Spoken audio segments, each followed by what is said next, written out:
A bastard. You, Eddard Stark, fostering a bastard. Robert shook his head, gazing down at the courtyard, where Danae sat with John upon a blanket, letting the summer sun warm her young charge. The boy was just shy of 9 months now, and had begun to crawl. His first month of life had been difficult, and Ned had to stay in Dawn for longer than he'd anticipated, ever vigilant. Death in infancy was common, and he'd been terrified every time he awoke that the boy hadn't made it through the night. The journey south to Starfall, and then north to King's Landing, had been slowed both by Ned's grief and his worry over the infant boy. Luckily, the critical period had passed now, and the child was strong. He was a solemn, even-tempered boy, and Ned knew that had to be his father's blood, because Lyanna had never been quiet a day in her life. Unlike his mother as a child, John was a cautious lad. Ned watched as he slowly crawled away from Danae, constantly observing his surroundings as if expecting an obstacle to suddenly appear. Every so often he would glance at Danae as if to ensure she was still present, before continuing his exploration. The young woman's encouraging coos could be heard from their place on the balcony. "It wasn't something I planned," Ned said shortly. Robert barked out a laugh. "Truer words, Ned. Would that we could plan them. Gods knows I'd have fewer problems." He stopped laughing abruptly, realizing his words. Guilt clouded his face. No." Ned shook his head, looking back down of the courtyard, stomach turning. "Never mind, Robert. It was just a jest." The words felt hollow, and the king remained silent. Ned could feel his contrition, adding to Ned's growing fatigue. "Gods, I want to go home." Ned was growing restless, wanting nothing more than to leave this place. He needed to get home. He needed to put his castle to rights and evaluate the damage the rebellion had wrought amongst his people. Most of all, he needed to put Lyanna to rest. Furthermore, he was ignoring pressing responsibilities. His wife and newborn son awaited him in Riverrun, and he was anxious to meet the boy he had named after Robert. While he dreaded seeing Catelyn again, knowing that no woman wanted to be faced with her husband's betrayal, he was sure she would eventually accept and raise John as her own. She was a good person, and they didn't have a passionate love between them that could truly incite her ire. Ned knew Lyanna's son would be well raised amongst family, protected, like I should have protected his mother. Robert had accepted Ned's story at once, mostly too preoccupied with his grief and his wine to question further. Over the past week, the friends had grown closer, and the tattered rift that the sack had created was slowly mending. Shared grief was a powerful unifier, but as he and Robert grew closer, Ned's guilt grew greater. Robert placed absolute trust in Ned's story, trust he didn't deserve.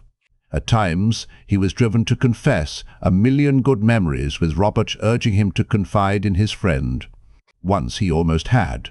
It was his promise, and flashes of infants wrapped in bloody banners that halted his tongue. I would trust him with my life, but I can't trust him with John's. Despite Ned's proclamations that he must leave, that he'd been away from his home for far too long, Robert insisted that he stay until the end of the week. One final feast, he'd said, to celebrate our victor and mourn our losses. Ned had no use for feasts, and had grown sick of them in the fortnight since his arrival, but his guilt and the knowledge that it would probably be years before he saw his friend again forced him to comply. "Your Grace." They turned to see a servant hurriedly approached. The skinny man bowed quickly. "A raven, Your Grace, from Dragonstone. Lord Stannis has taken the island." Robert surged forward. "Where is my hand? Bring him to the small council chambers. At once, damn you. He's already there, Your Grace. He sent me to get you." Robert strode forward, back straight and seeming larger than he had since that disaster's first meeting in the throne room. Robert seemed to have little patience for ruling, but he revelled in war. The king glanced over his shoulder at Ned. "What are you waiting for? A bloody written invitation?" "Come on." Ned shook his head. "I'm not a part of. 7 hells, Ned. You're my brother, and this rebellion was as much for your family, more even, than for me. Now hurry up, it seems. My dour brother has finally made himself useful in this war." Stannis Baratheon, face gaunt, eyes ringed with pitch-black bags, and meticulous armor hanging off his withered frame, met them at the gate of Storm's End. The man looked as if he'd aged 10 years and would collapse at any moment. Regardless, he stood rigidly straight, head held high and proud, face betraying nothing. Beside him stood a man with a bloody cloth wrapped around his hand. The older man was looking anxiously at his lord, as if preparing himself to catch Stannis should he falter. "Is it over then?" Ned nodded. He'd heard stories of Stannis over the years and met the man a few times. Robert described him as a cold, aloof, and with no sympathy in his soul. Ned had concurred. King Robert the first of his name, now sits on the Iron Throne. Stannis had nodded once. He'd ordered a servant to see Ned's men properly housed, and then turned and walked away. Stannis may not be the warmest man, but as Ned followed silently behind the king, he thought Robert's words unfair. If the Tyrell army had not been occupied at Storm's End, the war may have had a very different conclusion. To withstand a siege of that magnetite, with no previous war experience, spoke strongly of Stannis' skill as a commander. In the small council chambers, Jon Arryn stood before an ornate wooden table with a parchment in his hand. Seated around him was the Grand Maester, Pycelle, Robert's Master of Coin, and the Master of Laws, whose name Ned didn't know. Varys the Eunuch, the Master of Whispers, or the Spider as he was better known, nodded at them, smiling benignly. Ned's skin crawled. The way the man watched everything around him always made Ned uncomfortable. The last two seats, traditionally held by the head of the King's Guard and the yet unnamed Master of Ships, remained empty. Robert had confided in Ned of his mistrust of Lord Commander Barristan Selmy, due to the man's insistence that the Kingslayer Jaime Lannister be sent to the wall. Ned had agreed with the man, much to Robert's irritation. The man did the world a bloody favour, Ned. 7 hells, that old mad bastard deserved that and more. He broke his oath, Robert. You can't trust an oath-breaker. And don't tell me you wouldn't have sent him away had he not been Tywin Lannister's son. Gods damn you, Ned. You and your honour, he'd sneered. You don't know what it's like, having to rule these bloody kingdoms. And here I'd hopped your bastard would do you some good. Furious, Ned had walked, vowing to leave. They'd reconciled a day later, opinions unchanged. Your Grace, the men greeted them, and Jon Arryn stepped forward. What tidings? Lord Stannis has taken Dragonstone. I know many doubted him when he set sail before all the ships were complete, but it seems to have been a stroke of luck. The raging storm on the Blackwater decimated the Targaryen fleet. They were shattered against the rocks, destroyed by their own island. Stannis took the castle quickly, and most inside surrendered. The remaining are dead. Robert slammed his fist against the table, startling them all. A bloodthirsty grin stretched his face. Even the gods curse those monstrous creatures. Ah, how I wish I'd been there myself. I missed the thrill of battle. He's killed them then, the mad king's whore and her whelp. Of course he has, that cold bastard. Good. Now the snakes are finally gone. He inhaled deeply and nodded his head. Lyanna's been avenged. Finally. Ned felt sick. He'd never met Queen Rhaella. She'd stayed in King's Landing with her young son during the tourney at Harrenhal. But he could imagine a frail beauty with violet eyes and silver hair cowering from Stannis, her young son in her arms. He violently banished the thought away. Thank the gods I didn't tell Robert the truth. If he celebrates the death of Rhaegar's mother and brother, how would he feel about his son? Jon Arryn sighed deeply. No, Your Grace. I regret to say things didn't go quite as planned. Viserys escaped, spirited away by the remaining loyalists, Sir Willem Darry amongst them. No one knows where they could have gone, but Essos is likely. The Free Cities, probably. They have no supporters remaining in Westeros. Robert began to shake, face flushing a dark red. Everyone tensed, prepared for another outburst of rage. However, when Robert spoke, his voice was unexpectedly controlled. A young boy and a few men, he scoffed. They had to have left in a hurry, so no recourses and no support. They won't get far. Find them, Varys, he ordered. The bald man coolly nodded, benign smile in place. Of course, Your Grace. I have many little birds in Essos. Ned couldn't bring himself to ask what Robert would do when Viserys was found. Hopefully it would take a long time, and his fresh rage and grief would cool enough to keep a level head. "What about the key lady, Raella?" Ned asked. "You didn't mention her escape." For a moment, John Arryn looked uncomfortable. His hesitation was enough to prompt Robert to snatch the parchment away. They were silent as he read, and Ned's blood chilled as he watched an unholy look of hatred steal over his friend's face. Even Varys frowned and looked briefly away, his facade slipping before he could adopt a look of polite curiosity. Whatever the news was, Ned was suddenly certain the spider already knew. Be prepared to welcome Stannis with the full court present. A feast in his honor as well. If the Blackwater remains calm, he should be here in a few days. It seems my brother has finally done something right. Robert thrust the parchment away and left, too full of exited energy to remain any further. Ned snatched up the parchment, ignoring the fact that he had no right to read it. No one said a thing. Dragonstone has been reclaimed, and the island is once more under the power and protection of the Crown. A storm destroyed the Targaryen fleet, and we were able to dock unopposed. The remaining loyalists have surrendered or fallen. The former prince, Viserys of House Targaryen, has escaped. Sir Willem Darry is amongst his party. The former queen, Raella of House Targaryen, perished in childbirth. I sail for King's Landing on the morrow with the infant. The ink was thicker at start of the following word, as if Stannis had hesitated when writing the name. Daenerys of House Targaryen. She will be relinquished to his grace, King Robert Baratheon, the first of his name, King of the Andals, the Rhoynar, and the First Men, Lord of the Seven Kingdoms, and Protector of the Realm, to be judged for the crimes her family has committed against of realm. Lord Stannis of House Baratheon. He met John Arryn's worried gaze, feeling the blood drain form his face. "Robert wouldn't. We can't let him. John, please. He can't come back from this if he—" "No," John said, swiftly coming to place a comforting hand on Ned's shoulder. No, of course not. Rhaegar's children, his wife. That was the Lannisters, Ned. Robert did not order it, took no joy in it, though he may not act as such." Still, John Arryn's gaze remained concerned, staring after his king. He breathed in deeply. "Don't worry, Ned. You know him. Robert is passionate, but even he wouldn't." The hand swallowed. Child-slaying, a king can't come back from that. It would also be kinslaying. The hand broke off as if the word was too much for him. Yes, Ned knew the history of House Baratheon, of how Robert's grandmother had been the Princess Raelle Baratheon née Targaryen.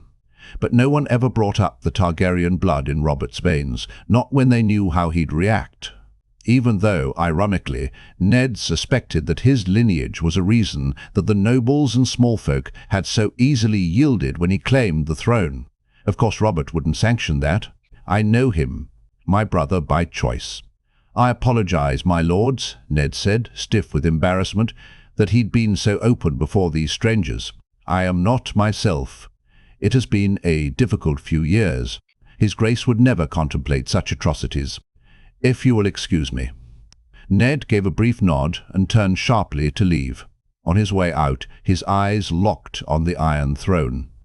The sun shone in from the stained-glass windows behind the empty chair, casting a menacing shadow over the hall. From a certain angle, it looked like the jagged teeth of a great beast, hungering to devour them all.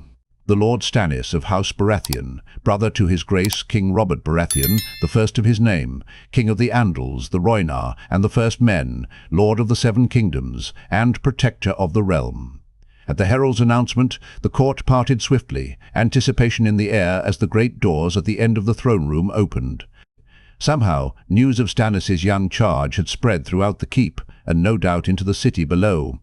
Stannis had never been a popular man, and Ned doubted even half of these preening peacocks would have been present to greet him had he been alone, and they looked much too excited to be here unwillingly, despite the king's decree. Striding purposefully past the gawking crowd, Stannis Baratheon made an impressive sight. He stopped before the Iron Throne, standing tall and sombre. He was in full armour, cape flowing behind him. The only decoration was the green sigil of his house upon his left breast. Otherwise, the armour was a brutal grey, and cape just a shade darker. At his side he held his helm, plain and undecorated, unlike those popular amongst most lords and knights. Unlike the last time Ned had seen him, nearly a year ago at Storm's End, the man's face had filled out, eye bags gone, and body once again strong with muscle. Stannis was shorter than his brother and leaner, but looking at him one couldn't help feeling intimidated by uncompromising gaze. Despite being younger than Robert, Stannis seemed older. Beside him was the man with greying hair Ned had seen at Storm's End, Sir Davos Seaworth. He was unfailingly loyal to Stannis, despite how the young lord had cut off his fingers for his past as a smuggler. The Sir's mouth was set in a grim line, a faint disapproval on his face. The other two men were guards, and in between them was a slight woman, pale with blonde hair, who was curled up into herself, body bowed over the small bundle in her arms.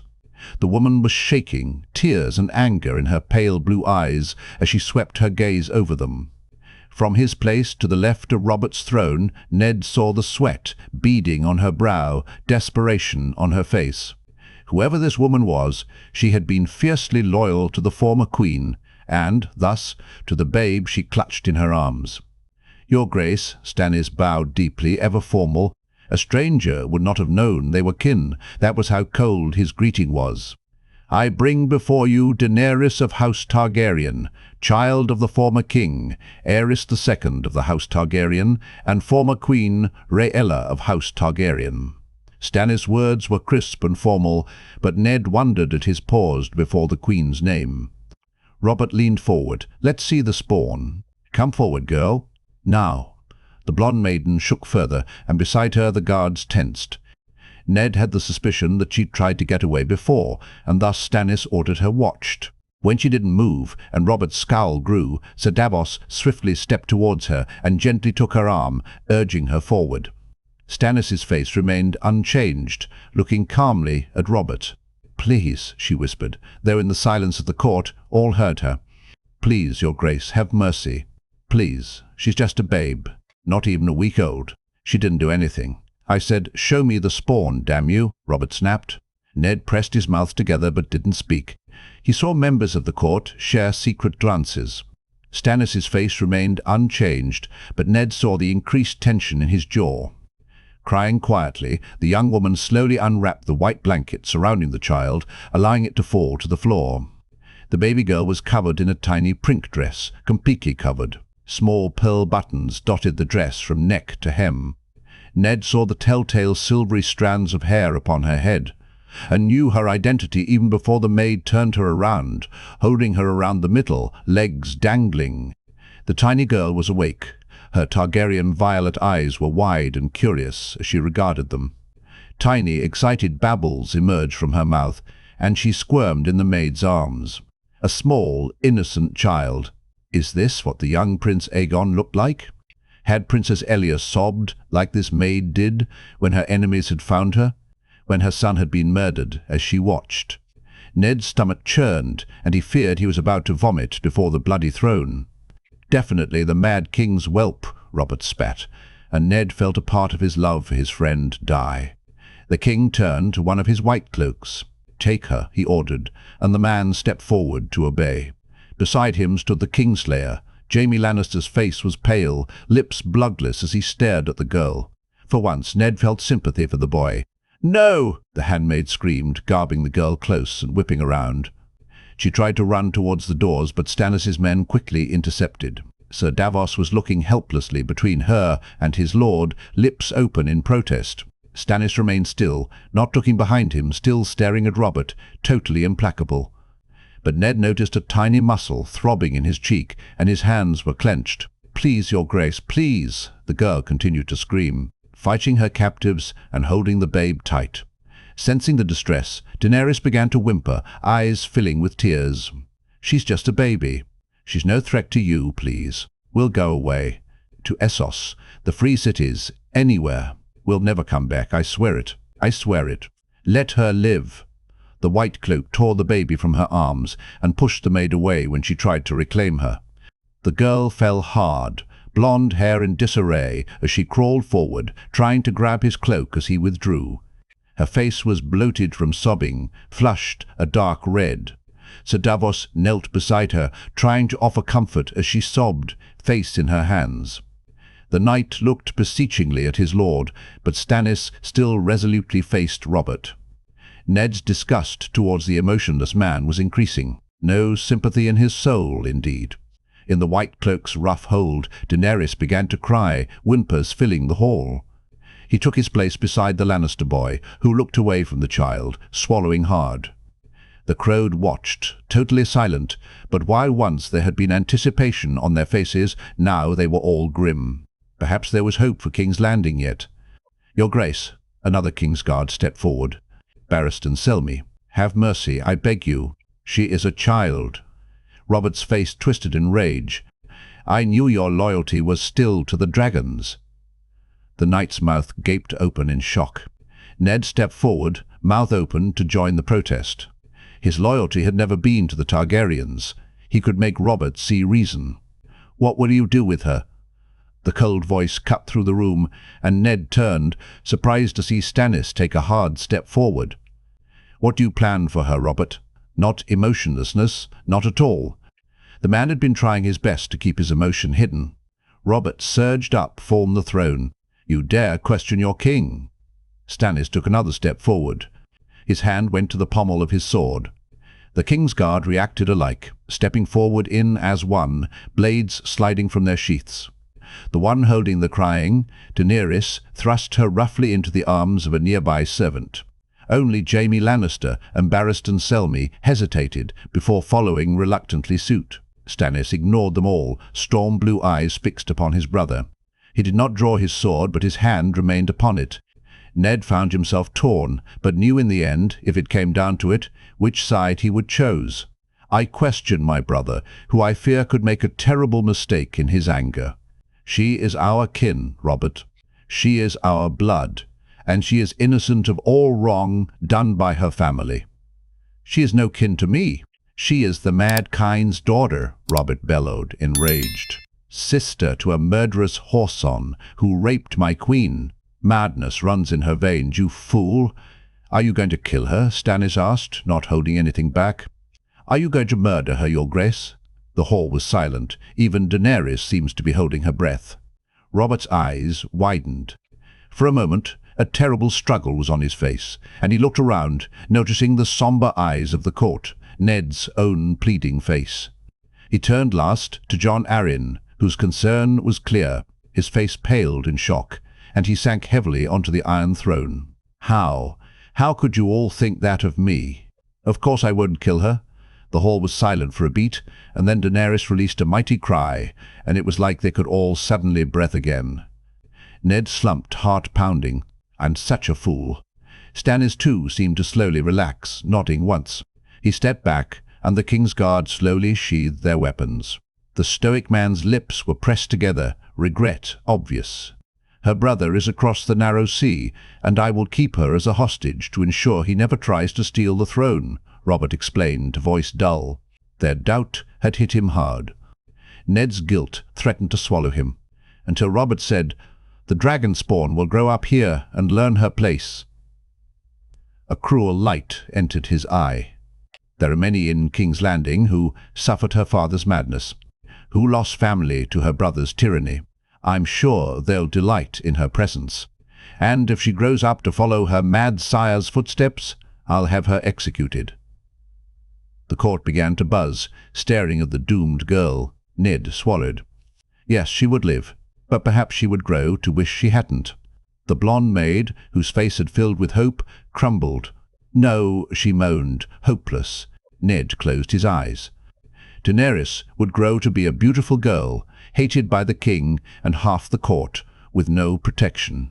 Anyone who tried to help her would surely be punished. Ned could envision many sickening things happening to a lovely, lonely girl.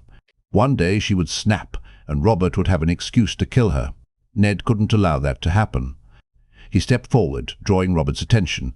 He would take her to Winterfell. She could grow up with her family, though neither would ever know it. Yes, the Targaryens were despised in the north, and it wouldn't be an easy life, but he could at least protect her. "Your Grace," Stannis bowed deeply, "allow me to take the girl as my ward." Ned jerked his head towards him, mouth agape. Robert's expression matched his, and the court gasped. "I have shamed myself today. I have shamed you, my brother. My king." The words were spoken precisely, without emotion. His head remained deeply bowed. "I doubted your wisdom, your grace. I was a fool. Allow me to take the dragon spawn and raise her as my punishment. Every time I look at her, I will remember this shame. She will bring me endless torment, and I deserve it. She will find no warmth, no comfort in my household. You know me well enough to know that." Robert sat forward slowly. "And why should I do that, instead of just raising her here?" Stannis paused and straightened. "She will grow to look just like him, just like her brother.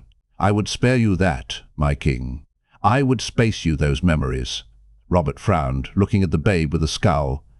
"She will grow up alone, at my mercy, which you know I lack." Stannis looked around at the court. "Furthermore," Stannis paused deliberately, "she will be surrounded by members of House Baratheon. Here at court, there may still be some treacherous Targaryen loyalists who may try to save her. Here she could escape, join her brother with the support of whoever helped her, and threaten your reign. I assure that will never happen in my house. However, if by some miracle it does," Stannis paused, "I will come to you and offer my head." Robert stared at his brother in contemplation. Then his gaze swept the gathered high-born lords and ladies, pausing on Sir Selmy a tad too long, mind whirling with doubts about their true loyalties. "I was going to appoint you Master of Ships," the king said, eyes returning to his brother, "to commemorate your success, despite the fact that you allowed the boy to escape. But after today's display, I doubt your loyalty and your wisdom." Stannis bowed, face expressionless. "I deserve nothing less, your grace." "All right, Stannis of House Baratheon, take the bitch and make her miserable, as I know you make everyone." The king leaned forward, smile cruel. "You will raise her in new home, reminded of everything she cost you. At Dragonstone." Stannis jerked straight before he could stop himself. He opened his mouth, but bit back his words. Ned looked at his friend, shocked at his cruelty. Stannis was rightful, heir of Storm's End. He'd fought and starved and bled to protect it. Yet Robert was essentially denying him his birthright. "I, Robert Baratheon, the first of my name, King of the Andals, the Rhoynar, and the First Men, Lord of the Seven Kingdoms and Protector of the Realm, name you Stannis of House Baratheon, Lord of Dragonstone. May that bloody dour castle and dragon carvings bring you and your ward joy, and remind you both every day of what you have lost. Furthermore," Robert continued, watching his brother like a hawk, "I name Renly Baratheon, Lord of Storm's End. He deserves it." Stannis' hands shook, and Ned saw him clench them until they were bloodless. Stiffly, he bowed before the king. "Thank you, your grace." He straightened and turned to go. "Wait. One more thing. I need to reward my friend, Lord Eddard Stark, for his unwavering loyalty." There was the bite of sarcasm in Robert's voice, and Ned knew he remembered the doubt on his face when Stannis accused him of earlier. Ned, too, had doubted the king. This would be no reward. Stannis paused, reluctantly turning to face his brother, as did Ned. Honourable Ned Stark begat a bastard during the war, a poor boy who will grow with no prospects, no future, and no hope that any woman in her right mind would willingly wed him. I cannot, in good consciousness, allow my friend's son to grow up like that. A smile stretched the king's face. When the dragon bitch is of age, if she hasn't already gone mad, she will wed Ned's bastard. She will take his name, and the proud dragon's blood will forevermore birth a line of snows. And Honourable Ned Stark will be tied to the dragon spawn, and all the North shall know it. Ned's face grew ashen, and his lips trembled. No, anything but this. Don't force this on me, Robert. You don't understand. Promise me, Ned. Robert, your grace. He tried to protest. She is highborn. She cannot wed. Are you refusing your king's gift, Lord Stark? I am giving your bastard a future, a beautiful bride in his bed, a highborn bride. More than he could ever attain alone. Am I not a generous friend, Lord Stark? Ned knew then that he couldn't refuse. Robert was truly angry with him like never before. voice choked. Ned slowly bowed. "Thank you, Your Grace. Excellent. Now, my lords and ladies, a feast awaits. To honor my brother, my friend, and a new betrothal. Make sure you come, Stannis, Ned. You are the guests of honor."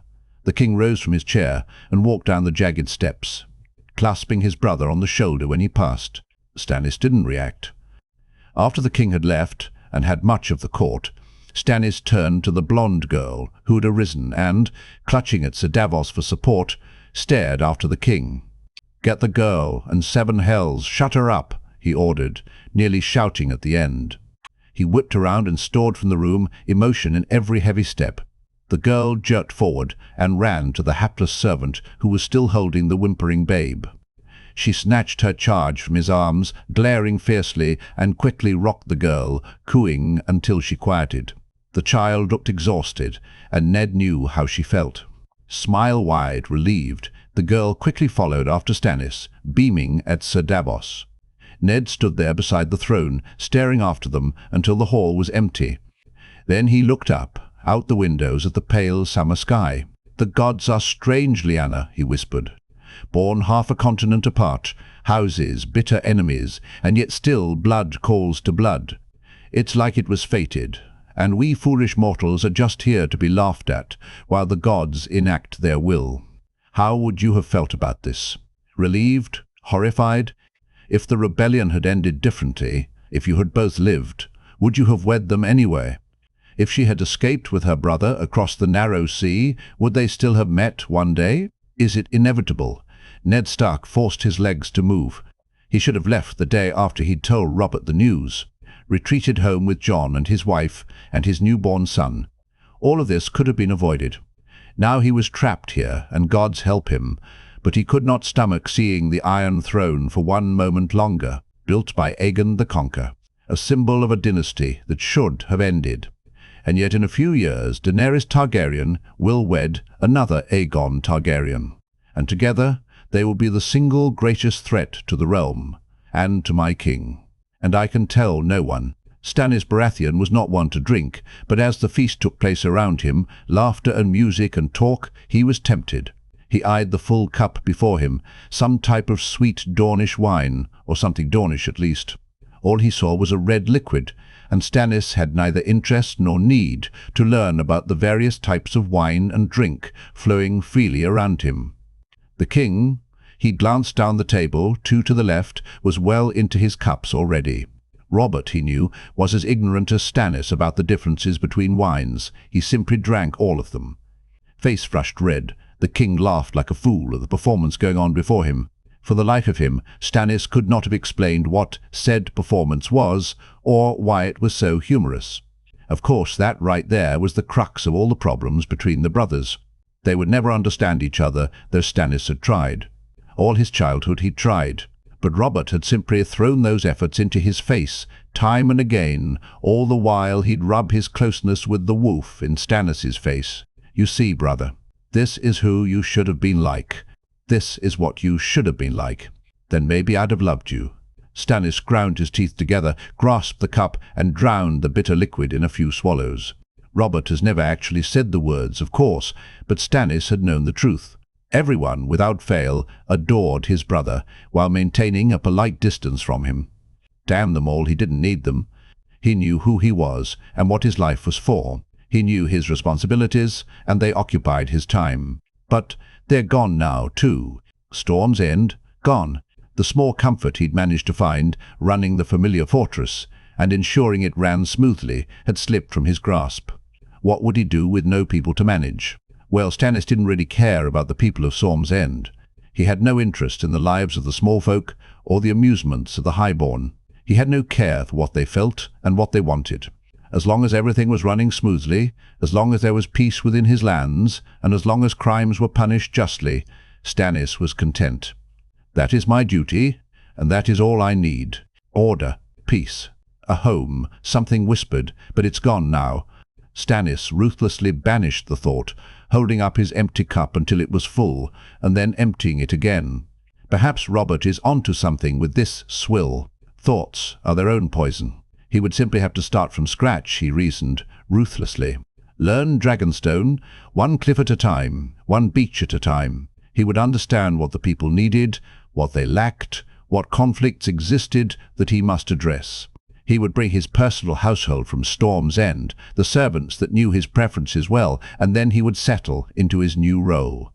And when the petty squabbles are resolved, when the people are fed, what will you do then? Not master of ships, not lord of Storm's End, just a bloody caretaker to a cold castle and a hated child. Is that your end, Stannis Baratheon? He ground his teeth, nearly cracking them. He drowned a third goblet. At least the servants of King's Landing knew when to keep the wine coming. With a king like Robert, they need the skill. No wonder all these fools always had to feast and fuck and squabble over a chair. They have nothing better to do, and one can't spend all his time drunk. The king bellowed in joy, bits of food and wine spewing from his mouth and dribbling down his silk tunic. Laughing after he'd ripped away the only small comfort Stannis possessed. Laughing when he'd all but exiled him to the Castle of the Dragons. So that I may remember what I have lost. He would rebuild the town he contemplated desperately. Surely the Targaryens had let it decline into a state of disrepair. He would inspect the buildings, fix damages, build news, one if I need to. He would fortify the castle's defences too, for no good reason. He would ensure that nothing and no one could ever breach those walls. Only a bloody dragon will be able to get in, uninvited, and all the dragons are dead. Yes, this is what he would do. Look for problems, and fix them. Stannis was good at that, he had the patience for it. I will need to see what can be farmed on the island, what food could be cultivated in case of a siege. Fish, easily, but their enemies would make the task difficult. They would have to build up their stores, large enough to survive well over a year more. He could send men to explore the caves too. Who knows what minerals they could find, perhaps gems as well. Many would pay a hefty sum for a shiny rock. He could open trade with the free cities, host merchants, and have them inspect the wares. And after that, how many years will that occupy, Stannis? Curse you to the 7 hells, Rhaella. You and your daughter and your entire bloody line. And curse me too for being such a fool. One deathbed command, and suddenly Stannis Baratheon was made to yield like a common dog. So much for having a heart of ice. He emptied his goblet once more, no longer even tasting the wine. Davos, who was seated somewhere down below because he didn't deserve the honor of being at the high table, was probably watching Stannis in concern. Let him look. What does it matter now? Robert would tell me that you never partook in drink, that you believed yourself too good for it, said the man beside him, attempting to initiate conversation for the 3rd time. He was proof that the gods were a joke. Why couldn't Honorable Eddard Stark simply comprehend that Stannis did not wish to talk to him or listen to him, or even bloody see him? The man had everything. He would even get Rhaella's daughter, eventually, and then Stannis would truly be useless. He would tell me that the two of you had absolutely nothing in common. Ned continued, grating on Stannis's last nerve. Robert liked to fight, hunt, drink, and, when we got older, whore. Stannis spat. I don't see the point in inflicting and attaining pointless injuries, killing for pleasure, or losing myself in drink, although that last one is gaining a certain appeal. As for whoring, he sneered, there is something uniquely pathetic about lying with a woman paid to do so. The only time he and I got along is when we were discussing war, but even then he ignored me half the time. There, he's indulged, the man. Perhaps Eddard Stark would leave him alone now. He had matters to consider, plans to make, a future in need of scrutiny. I should marry, he thought suddenly. Yes, that's what he needed, a wife and children. That would give him many years of responsibilities. Robert would have to marry soon, probably with a queen the Lannisters could control, if not a Lannister herself. Doesn't Tywin have a daughter? After Robert's wedding, he could look for his own bride. He was a lord. Many fathers would jump at the chance. Except they know you don't have the king's favour, and no opportunities to ascend to power. Plus, you'll be harbouring the most hated child in the kingdoms. Any houses that try to curry favour will be met with suspicion from the crown. Your wife and her family would have to tolerate the scorn. What a compelling prize you are, Stannis. He would tell me many things during our years at the Eyrie. Eddard continued. Stories of you, of how you wouldn't forgive the smallest mistake, how you had no joy within your heart, how you have never shown concern or compassion for any person in your life. After I met you, I believed him. Stannis swung around at that, furious. How dare he? I'm happy to see that my brother, he snapped, found such a like-minded companion. I would so hate for his friends to have thoughts of their own. After all, with Robert, having an opinion could result in a man being related through marriage to the child whose house murdered his family. Ned's steel eyes darkened, long face growing even grimmer, if that was possible. Eddard was as cold and aloof as Stannis, people said, and yet Robert liked him, or had liked him, at least. Now he was in the same boat as Stannis, so perhaps there was some justice in the world. Don't be a fool. Robert will suck up to him any day now, pathetically trying to get his dog back. Why did you do it? If you are as cold as he says, why did you take in the Targaryen babe? At least he doesn't call her dragon spawn like all the others. Ned, he knew, had been horrified by what happened to the young Prince Aegon and his sister, the Princess Rhaenys. He'd thought the man had ended his friendship with Robert for good after that. He wondered what else Ned was willing to forgive, eventually. How far could Robert go? I believe I made myself clear in court, Stannis said curtly. I doubted my king, and this is to be my punishment. It is a just one, but taking away Storm's End was not. Why did you question him? You brought the girl here. You gave her to him. You knew what could happen, so why? You put you hand upon you pommel. If he had decreed that she would die, would you have drawn your sword? Stannis looked coldly into Ned's earnest eyes. Damn the man for his goodness.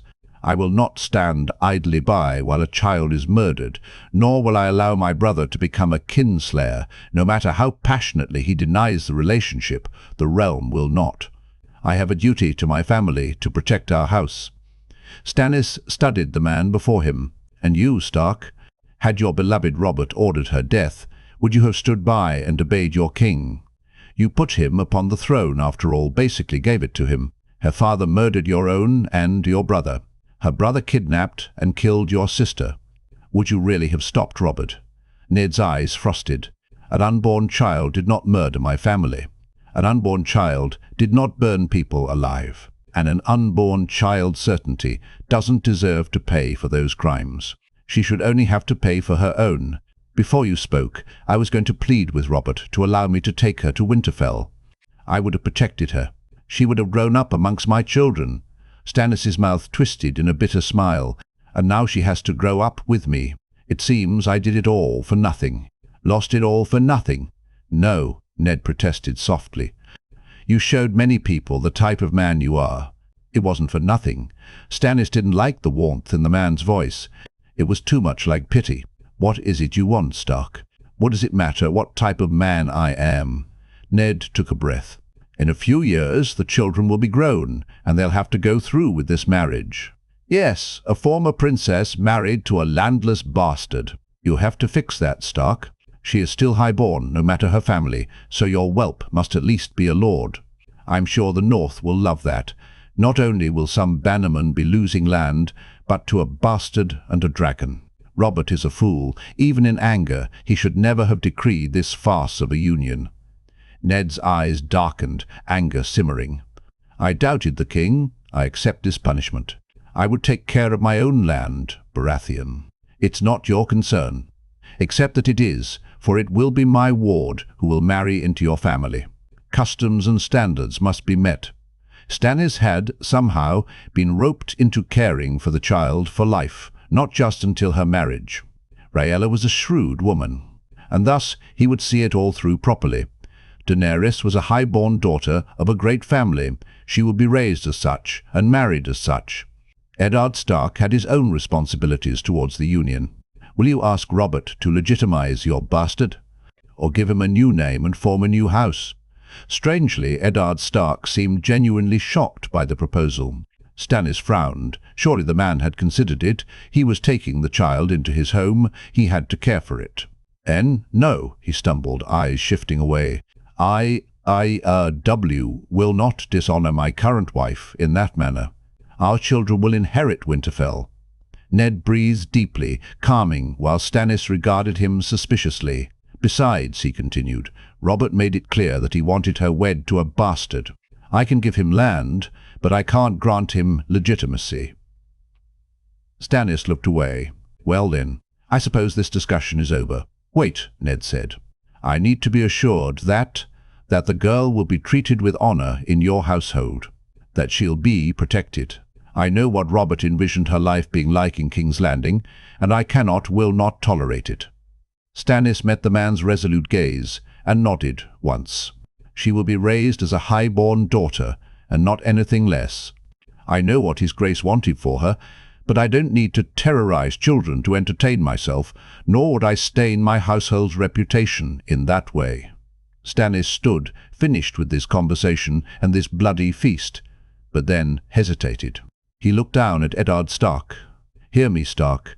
Raise your bastard well into a man that does not punish his wife for matters out of her control, a man that will show her the respect due her as a daughter of a great house and as a ward to House Baratheon. I will know, if you do not. Even after they marry, I will tolerate nothing less. Stannis didn't wait for a response. He'd said his piece. Curse you, Rhaella, for I will do as you bid me. It's too late for anything else.